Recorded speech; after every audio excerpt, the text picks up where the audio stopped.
Welcome back. We've covered try, except, and finally. Now let's look at the often overlooked but very useful component, the else block. This block helps you write cleaner code by clearly separating the code that depends on the try block succeeding from the main try logic.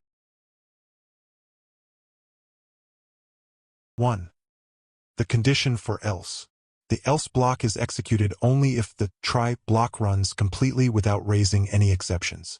This makes it an ideal place for code that processes the successful result of the try block, but does not need exception handling itself. 2.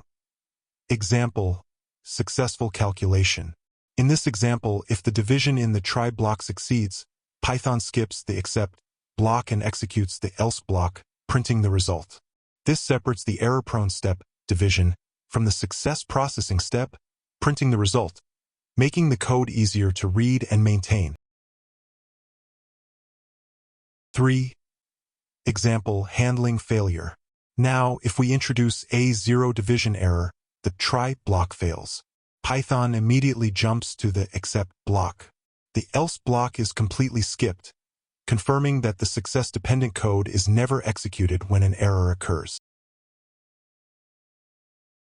4. Relationship with finally.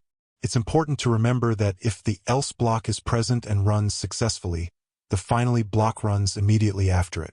If an exception is caught, the except block runs and then the finally block runs. The finally block always executes last.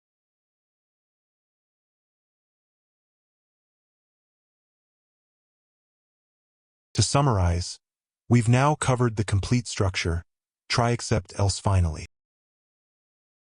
Our next lecture 22.06, Create and Raise Custom Exceptions. See you there.